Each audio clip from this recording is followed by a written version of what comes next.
If you are a longtime viewer of my channel, you know that I have a love-hate relationship with this freaky looking dwarf champion.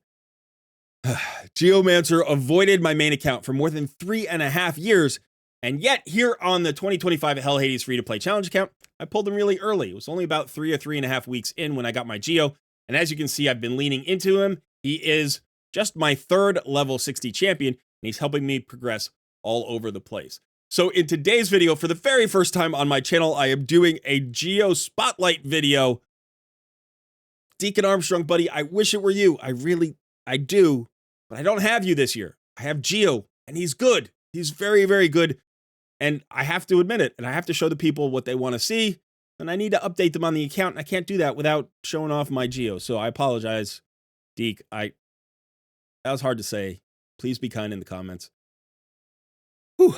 But I'm going to show you what Geo can do here on the account. Plus, I want to answer a question that I've never actually experimented with before. I think this will be kind of a cool little curiosity. It's not a major thing, but I actually have just completed enough Minotaur to get GEOMANCER's War Master.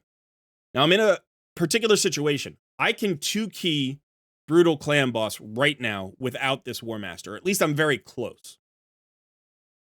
So what I'm going to do is I have 2 keys right now. I'm going to run 1 key without the War Master, and then I'm going to run the 2nd key with the War Master on Geo, and we're going to see what the difference in damage is. Just in case you've ever been curious about how effective this mastery actually is, well, today we're finally going to answer that question. Okay, that is what's going on in today's video. I hope you stick around for it. I am Colred. This is Colred Plays Raid Shadow Legends free-to-play challenge. Let's get started.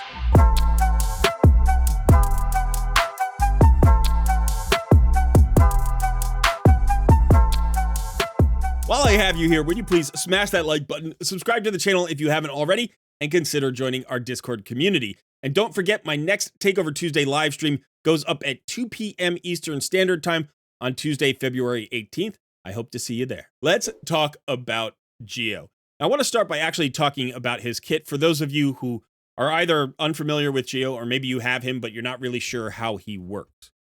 Okay, so first of all, his A1 is an AoE. It has a 40% chance of placing a decreased accuracy debuff when it's fully booked up. You can see I don't have him booked up yet. I'm going to explain that in just a little bit.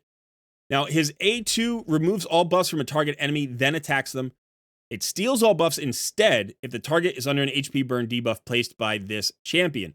So you want to make sure that it's his HP burn that's up. So typically you don't want to really run him with another HP burn champion unless you don't care about stealing the buffs. I actually find this to be a very helpful skill. It helped me out in Chimera just last night.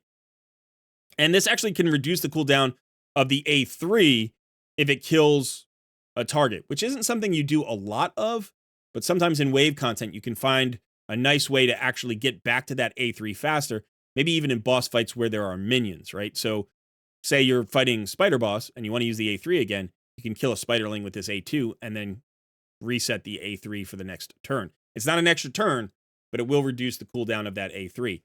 Now, the A3 is probably the most important active skill. This fully depletes the target's turn meter, so 100% turn meter decrease, and then fills this champion's turn by the amount of the target loses. So it's a steal. It's on a 3-turn cooldown, and it's 100% turn meter steal. This is incredibly powerful. So not only can you reduce the turn meter of the enemy by 100%, but you get basically more turns this way.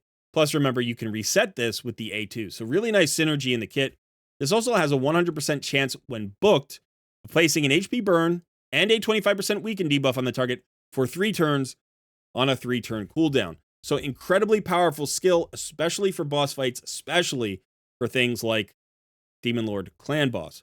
Now, the passive is actually maybe his most powerful skill. Decreases the damage all allies receive by 15% and deflects that damage onto each enemy under an HP burn debuff placed by this champion. So when you get hit by a boss, if it's got HP burn on you, not only does it reduce the amount of damage that everybody receives, but it reflects some of that damage back onto the boss. Whenever this champion is attacked, deflects 30% of the damage instead. So if he's the target, it deflects 30% instead of 15%. When deflecting damage on each enemy hit, has a 30% chance of dealing additional damage equal to 3% of the target's max HP. So The deflecting damage also has a 30% chance of basically like a Giant Slayer proc or an HP burn proc. So you're getting max HP damage based on the deflections. Pretty cool. This is why he's so good in Clan Boss, and this is why you generally want to build him tanky, because the longer he lives, the more hits he takes, the more damage he does. So you don't build him Glass Cannon and do a lot of damage, even though his damage is based on his attack stat. You actually want to build him tanky and survivable. Now, if you can get him with 100% crit rate and a lot of attack and all that stuff on top of being survivable, awesome. But I'm in the early game and I can't do that. So this is why you're seeing him in a regen set. This was sort of my best defensive gear that I had when I got him, and it still remains, for the most part, my best defensive gear. His stats are okay. His HP is actually not bad, 40k. That feels pretty healthy for me. The defense is a little bit low at 1577. I'd like to get this over 2k if I could. Speed at 193 is actually respectable. You don't need him to be super fast. Remember, he does a lot of damage when he's hit, and the boss just goes at the boss's pace. So the faster you go doesn't mean you do a ton more damage, unless you have him in, 100% crit rate, crit damage. But you do want him to go fast enough to get out that A3 so that the weaken is out and the HP burn is out, and you want to refresh that really frequently. In addition, in wave content, or in some boss fights, being able to reduce the turn meter of the boss can be really effective. And so again, speed can help you get back around to that A2 faster. I do not have enough accuracy on him currently, but if we look at the build, you can see I have a resistance banner. So if I can get him into a pinpoint banner with accuracy, and preferably speed, because you can see I have 13 speed here, then I could get over 200 accuracy easily. I only need to get him really to like 225, and I could camp him there for probably the duration of the challenge and be quite comfortable. So yeah, this isn't great right now, but it's okay. It's okay. It's not good enough, but we'll get there. As far as his masteries are concerned, I decided to go down the support tree as well as the offense tree. Of course, we're going down the offense tree. Some people go down the defense tree. You can certainly do that. You can get counterattacks. You can get extra tankiness for him. Again, the longer he lives, the better off you are. But I'm struggling with accuracy on him. And also, I just kind of like this cycle of magic. I like Lore of Steel, and I like the Master Hexer, the debuff extension. That gives you a little bit of flexibility on the debuffs, like in terms of speed, right? Because if you can get them up for 4 turns, and then let's say you get stunned or something, you can still be on target for 100% uptime. It wouldn't even be bad to get Sniper Mastery on him for his A1, although I don't know if I'm going to lean in that direction or if I'm going to go with Kill Streak. I'll have to decide what I feel like, as I go and see how I use him. So I'm definitely going War Master. But again, like I said, we're going to run the clan boss without the War Master, and then we're going to run with the War Master. Now, the chest plate here you can see is flat HP. Flat HP is the most usable of the flat stats for the bottom 3. Well, not really the boots, but for the chest piece and the gauntlets. You can see I have HP percentage here. But you can also see I don't have speed or accuracy as a substat on this gauntlet, and it's 4 stars. So I'd really like to upgrade this, and I'd like to upgrade this to HP percentage or defense percentage. If I could get one of these pieces as a 5-star HP percentage and one of them as a 5-star defense percentage, like that's what I would prefer, both with speed and accuracy substats. I am considering perception. I would like to replace these 2 speed pieces with perception. If I could get 5-star speed boots, that would make up for the difference, at least some of the difference, the drop in speed. The problem is this shield is kind of awesome, even though it's 4 stars. Speed, crit rate, accuracy, and HP percentage, all stats that you like on him. If it had rolled into accuracy or HP percentage instead of crit rate, I'd probably never be able to get rid of it. But this could actually go onto another champion and be useful for somebody else. So if I can replace this with perception or immortal gear that's fast and accurate, I will. And yeah, that's basically what we're doing with GEO for right now. I want to show you the rest of my roster before we move on with GEO. I have 10 champions currently that I'm kind of focused on. I do want to shout out, I've got Umbral Enchantress here and Eflin the Golden, who are both very good champions and could be utilized in various places.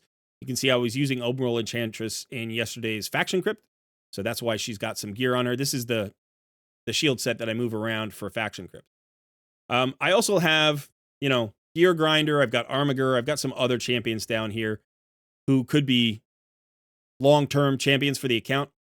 But currently, what I am thinking is investing in Dawncaller Sabbatha, High Katoon, Morag Bronzelock, Anchorite, and then the top 6 champions that I've had for a while, right? Wukong, Tagore, Ugo, Athol, Geomancer, and Alice the Wanderer. That would give me 10 6-stars, which I think I could probably hit just about 10 6-stars by the end of this challenge. Now, I only have 3 right now, and I'll show you the login day. I don't think I did this. We're on day 34. I can pick up the pace. I just haven't invested too much in leveling 60s. I've been more trying to just play the way a free-to-play player would, play and hit all the different resource locations or rewards that I could get. And I'm trying to build up my account that way.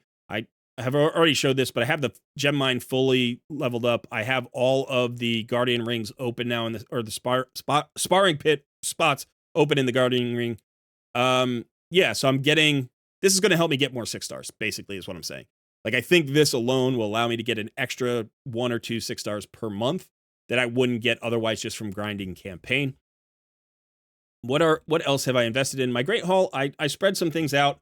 I was trying to get some bonuses for Geomancer to kill the Chimera last night, and unfortunately, I came up like 2 million short.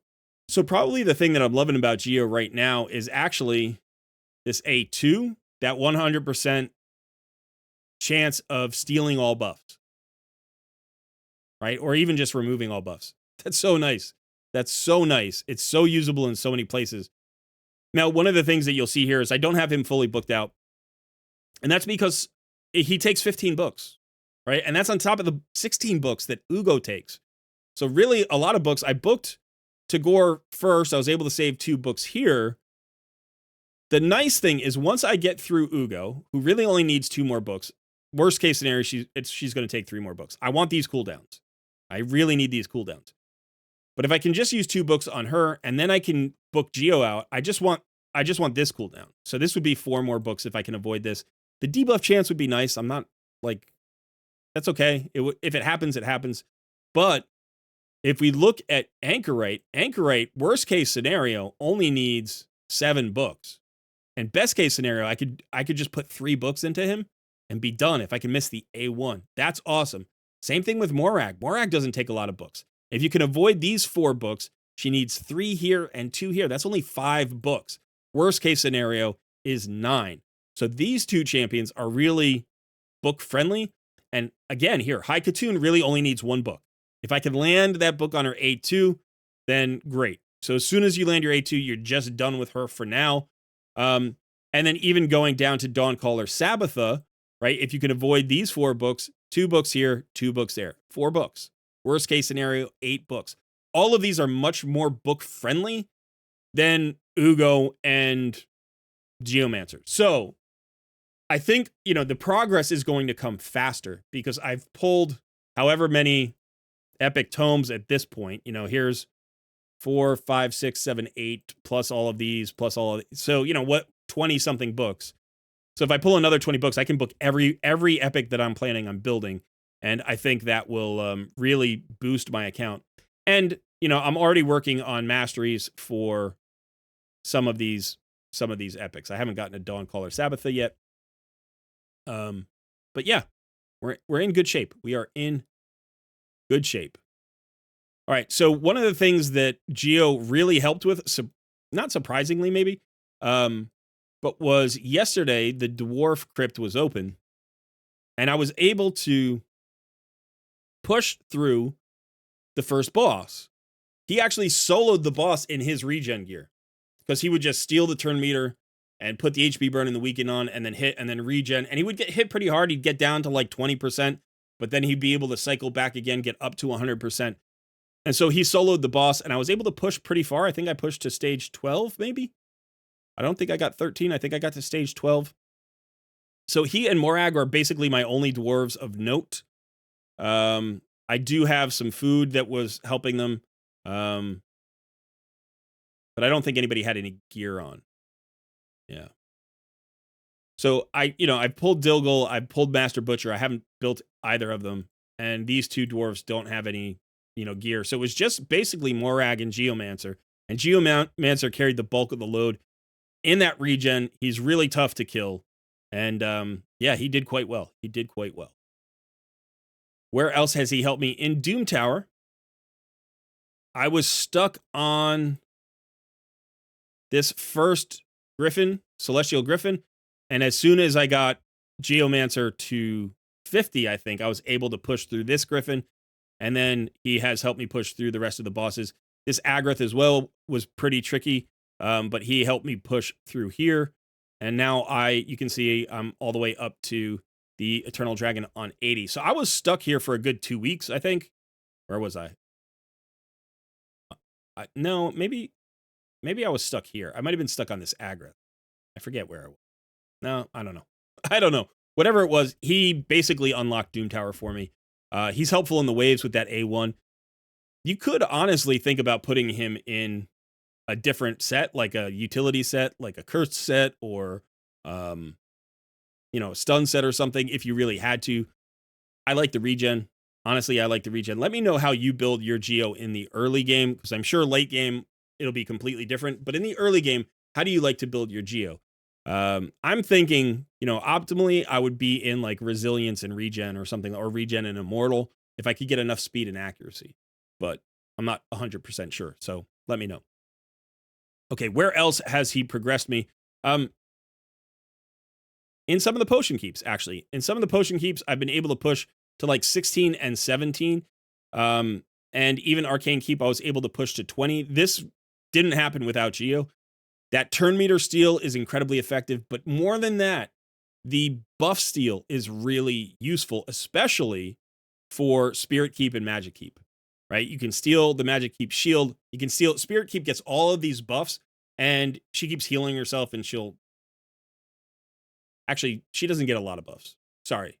Magic Keep gets a lot of buffs, and you steal those buffs so the Magic Keep doesn't kill you. Spirit Keep keeps regenning, but if you can steal her turn meter, that actually gives you extra time to do damage to the boss. So that was helpful. Yeah, I don't think the regular dungeons have changed very much. The event dungeon, I don't even think he's in my team right now, because I'm finding that I need the buff strip, the AoE buff strip or block buffs from Wukong. So that's the route I'm going there. But I'm sure he will make an appearance in some of these other fights. And like I said, I only just got him to 60 a few hours ago, so I haven't really tried him out everywhere yet. I'm sure I'm going to get more progress from him very quickly. But for right now, let's just go and have some fun with this. I want to jump into Clan Boss. And we're going to run Brutal, because I have 2 keys right now, and I want to get the 2 keys in Brutal. I could run Nightmare. You can see my clan is currently clearing Nightmare, so that would be additional chests. But I think I have a key coming my way. For some reason, I think I have an extra key, but I could be wrong. I don't have an extra key, but I'm still going to do Brutal. All right, let's go ahead and do Brutal. All right, so the first thing we're going to do is we're just going to run this as is. We'll just start on auto. We'll do full auto. Will both of them should be void. 6%. Yeah, unless I get like 15 million, I think I'm okay. So I think we'll get 2 void runs. Now, Athel and Alice are both decently built. Athel is in lifesteal, but Alice is in my best gear. And as you can see, she has the 5-star brimstone. So that's going to be a lot of the damage. So she's probably going to do the most damage. I don't think Geo is going to match her without his War Master. But once he gets War Master, he might be closing in on her in terms of damage. Ugo and Tagore are basically just here for heals and cleanses and speed. Now, eventually, I think what's going to happen is I'm going to pull both of these champions. I'm actually going to pull almost everybody on this team. I think I'm going to replace Alice. Alice is going to be hard to remove because of that brimstone. And she just hits so hard. But I'm going to remove Athel because I don't need her weaken, right? Because I have Geo's weaken. So she'll probably be the first to come out. And I would probably replace her with Morag Bronzelock because I think Morag's going to be the next champion that I level up, or Anchorite. It's going to be one of those two. Now, if it's Morag, I'm going to get ally attack and strengthen. So that should simultaneously improve my damage over Athel and improve my survivability for my entire team. If I go with Anchorite, I'm going to get more healing. I'm also going to get increased crit damage, which is really nice. And then I get buff extensions. So those buff extensions might extend the speed. It's going to get me more turns. Those extra heals are going to help keep me alive. And then I get the extra crit damage, which should do more damage. I don't know that that would be a direct one-for-one improvement over Athel's damage, but it might allow me to survive for more turns as well. And so I expected that either of those two substitutions would increase my overall clan boss damage. I'm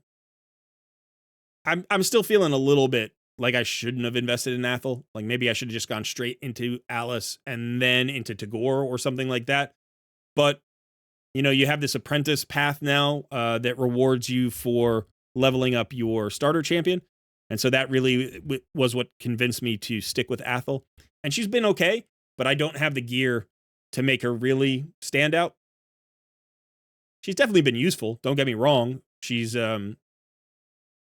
she hits decently well. She's decently tanky for a damage dealer. And she has that A1 weaken and that triple hit for Fire Knight. So yeah, I don't regret having her. I really like Athel. It just feels like this year, maybe it would have been faster to just go straight into Alice, especially for campaign for me. Because Alice farms 12-3 campaign, 12-3 brutal campaign in like 13 seconds or something. And Athel averages like 38 seconds. So it's a huge difference. But as you can see, that weaken is always up. That HP burn is always up. We're getting those heals from two different champions. Plus, we've got the leech out. So when the leech is out, the damage dealers heal themselves up really nicely. I'd like to get Ugo a little bit tankier because she is the squishiest of my champions. You can see right there. And she's not super squishy. Like, she's built decently well, but I for whatever reason, she just takes a ton of damage. Maybe it's because she doesn't have the same sources of healing that like Athel does, and she's not 60 like Alice is, so she feels like she's going to always go down first. And again, Tagore's my reviver, and he's the other 50. That's why I wanted to get him a 6-star. But again, I might wait. I might not. I might go and get Tagore sooner rather than later. So we need 21.7 million or something like that. So we need basically like 10.9 million per run. You can see we're pretty close here already. I think we'll get it. I was getting like 11.3 million or 11.3 to like 11.6 million, something like that before. So, okay, so a little bit low. No, that's actually enough. I'm sorry, I did the math wrong. Yeah, 11 is enough. That would get us to 22. So we're going to keep that. And for Brutal, 21.7. So I did have a 2 key, right? I did have a 2 key. But now let's go and add the War Master. I should have looked at the I should have looked at the screen. I looked at the overall damage. Right? I just looked at the overall damage. But let's go ahead and see that clan boss team. But 11.06, that's fine. And then I'll look at the recording later and see what the actual difference is. Okay, so now we're going to run it again. We've got Geomancer with his mastery. All right. I'm not going to make you watch the whole thing over again. So I will meet you back on the other side of this run. Oh, no. I did 2 key. I came up a tiny bit short. I came up like 200,000 short or 300,000 short. That's awful. That's awful. So something happened here. I didn't actually watch the whole run. Now, on the last run, I went back and watched the recording, and it looks like Alice did 5.3 million. So she came up a lot shorter, like a lot less damage than she did before. Maybe she didn't land a brimstone or something, or maybe she died early and didn't complete her damage. Now, Geomancer was doing 3.6 million before, and now he's doing 4.6 million. So he basically got an additional million damage, even though we did 500,000 less team damage. So that's, that's a substantial boost. That's more than a 25% boost in terms of overall damage. I'm really frustrated I didn't get the 2 key. I'm really frustrated I didn't get the 2 key. That's surprising. I haven't had a run like this in a couple of days. I've basically been getting this as a 2 key for like the last 3 or 4 days. But RNG is RNG. That happens sometimes. So I don't know that it answered the question perfectly, but it did show you that, like I said, at least a 25% damage boost to Geomancer, and potentially more if you get the same RNG that you get back-to-back runs. Okay, so let me just look at that. Yeah, 21.7. When did I end? I went 21.53. That's really rough. Like 4 or 5 days ago, I came up 20,000 short. It's been happening a bunch. It happened on hard mode too. I was coming up like, 50,000 short, 150,000 short. It's happened a lot lately. I was really hoping that once I got my capstone on Geo, it would never happen again. Yeah, okay. That's awful. That's awful. I don't like that at all. All right, so there he is, not a complete playing showcase. I can't necessarily bring him everywhere and just play for an hour because it would take so long to record this video, but Geo's doing really good work for me in a lot of places. He's going to be my key damage dealer in Clan Boss Demon Lord, in Chimera, definitely. I don't know about Hydra. I've never run Geomancer in Hydra, so I don't know what it would take to make him effective there. Certainly, I would want this fully booked for Hydra if I were going to run him. You'd want that decreased accuracy and that AoE. You'd probably want him in 100% crit rate with some decent crit damage. I don't know if that's worth it. I might just, run Anchorite instead, who's also got that AoE A1, but at least boosts the damage of everybody else and then gives you more heals and extends those buffs. So we'll have to see what happens down the road, but Geomancer will be featuring more and more. If you have suggestions about how I can use my Geomancer this early in the game, definitely let me know, and I will consider it, whether that is builds or content or team compositions. I'd love to hear it. Okay, that is it for me today. Thanks so much for hanging out. I have been Cole Red. I will see you in another video soon. Bye, Geo.